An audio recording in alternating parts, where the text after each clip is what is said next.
Alright guys, in this video I'll be talking about this truck right here. So this is my kind of lifted monster truck defender right here. So yeah, you can see I got a broken steering link, but anyway. So this thing kind of started out, let's fasten seal over there. This thing started out as just a normal Trx4 defender.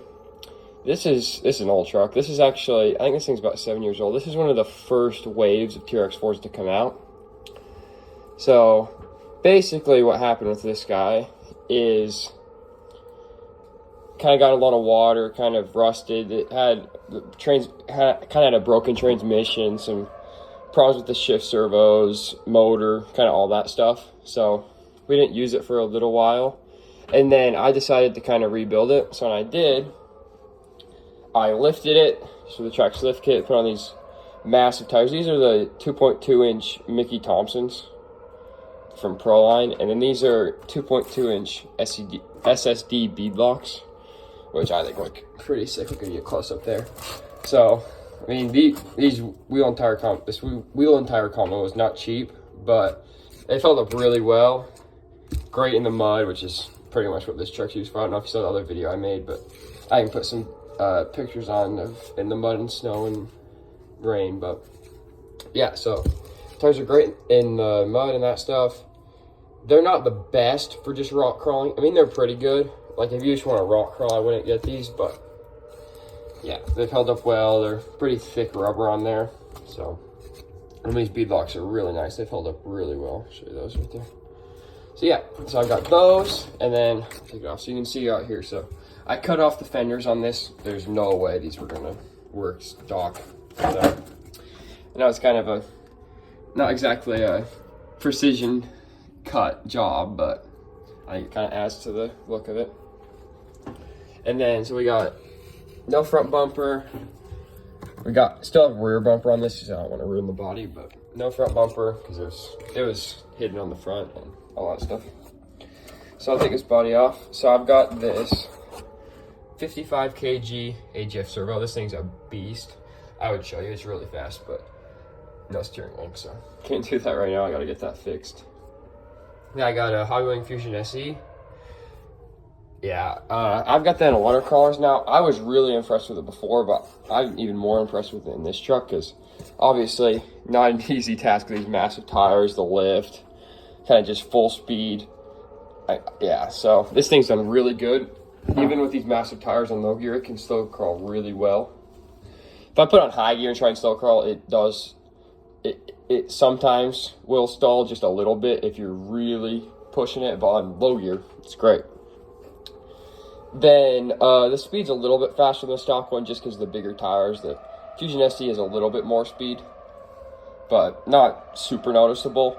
But yeah, this thing will pop wheelies, kind of, I don't know, like nose things like that, all that stuff. So this is a pretty awesome truck.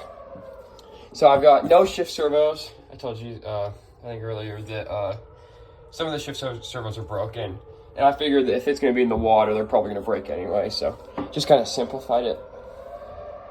I might put the 2-speed one back in and just get a nice upgraded, like, waterproof one, because it is kind of annoying to have to take the 2-speed out. Usually I just leave this on lock diffs, but if I want to, like, I can just manually lock it up with these and just pull out that for the 2-speed. But that's that. Oh yeah, to get it waterproof, and it's definitely, I can tell you, this thing has been submerged in water for a long time. I just used this Vanquish grease. See, it's worked well. So I went portal covers, front and back. I went in the diff housings, and then the transmission, kind of around the motor, and then the whole transmission. Took that all apart. Kind of a pain, but I got that done.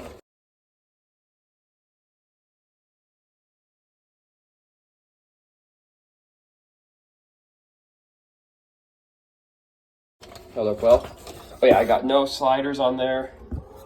And this thing doesn't have the fenders because I just cut off it doesn't have like the inner mud guards, which would be nice for this installers in the mud, but it is what it is because I just cut the fenders out. So I think that's kind of everything with this truck. And then, oh yeah, I also greased up the receiver box, definitely do that. So let's see, and then the one problem I've been running into, kind of why I'm making this video, is that, I don't know if you can see this, I'll put it under here, but that drive shaft is really angled at full suspension flex. So when I'm kind of out driving fast, kind of like this, let's see if you can see that. See how angled that is? Yeah. So when I'm going fast, I've had this screw, because there's a kind of like, I don't know if you're familiar with this, whoever's watching this, but there's kind of a screw inside of the drive cup, like for the drive shaft, that kind of holds it together. I've had that screw come out a couple times. It's kind of annoying. It's kind of annoying to put back in there, and you lose your drive. So I Loctited it up. It doesn't come out, but I'm worried that it's going to cause some other problems, because it's kind of, you know, I mean, if it's not going to give, that might blow up the drive shaft or have other problems. So what I'm thinking, what I'm going to do is, with the lift kit, it comes with these extended rod ends. I can put those on, but I think just for these top ones, yeah, the front angle is fine, so I don't think I need to do it for the front. But on the back, I'm just going to put these extended rod ends on here. Hopefully that'll fix it. So I'll show you guys this. I'm going to do that off camera, but I'll kind of install, see how it works, and then show you guys that. So, yep, I'll see you guys in a little bit. Alright guys, I've got it all apart. So, if you ever need to do this, it's pretty easy. It's just this one long screw, kind of goes in the back to hold up the upper links, and then there's just one screw under the side or on each side. So, got these off pretty easy. Yeah, oh, and, well, I got this out, I'll show you. You can get a better look at these tires, these wheels and tires. So, yeah, they're pretty awesome. If you do get these bead locks, make sure to get the ones that come with the rings that fit these tires specifically, because I don't think they'll fit the Proline tires if you don't. But yeah, I just been impressed. The hardware, just the screws have held up really well, even with the water and all that stuff. So, I'm impressed with those. And, oh, also, I forgot to say, I've got 15mm trill extensions on all this, just to make it a little bit more stable and to help with clearance issues, because it was steering into there without those. So I'll show you what I'm gonna do. I've got to bring out this guy. So if you don't have one of these guys, these are pretty nice for taking the rod ends off. So I'll show you the toolkit I got. I just got this. Oh, sorry. Got this OGRC toolkit. So it comes with all this stuff. The stand. There's a RC stand. Comes with the screw kit. I'll show you all these all the pliers and that stuff, and then body reamer, all that. So I recommend that. I think you just find it on Amazon. Seems to work pretty well. So I'll get these taken off, and then I'll show you guys. All right, guys. Another thing to note: if you're doing this to your truck or similar thing, some of these rod ends have a little bit of bend in there. I think the outer ones bend a little bit. So just make sure you get the straight ones, or that won't line up. I'll show you how easy this is to do just on camera real quick. So just kind of get these like this, hold on your thing. Sometimes it's a little bit hard to get it started. Once you get it started, it should work well. And then usually what I do, just take a little screwdriver, throw that in through there, and just line that up. So yeah, hold down. Yep, so I'm just gonna do this other one. So I finish this, and then I'll do that.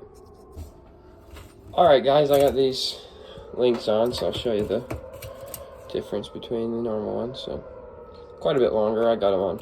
I put them on the longer ones on longer rod ends on both sides, so that should help. So, oh yeah, another thing I forgot to mention is I do have the Trill brass portal covers front and rear on this, just for better stability. So anyway, I'll get those links put back on, and we'll see how much it helps.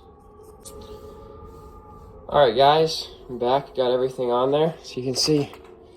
I guess it's easier to do this.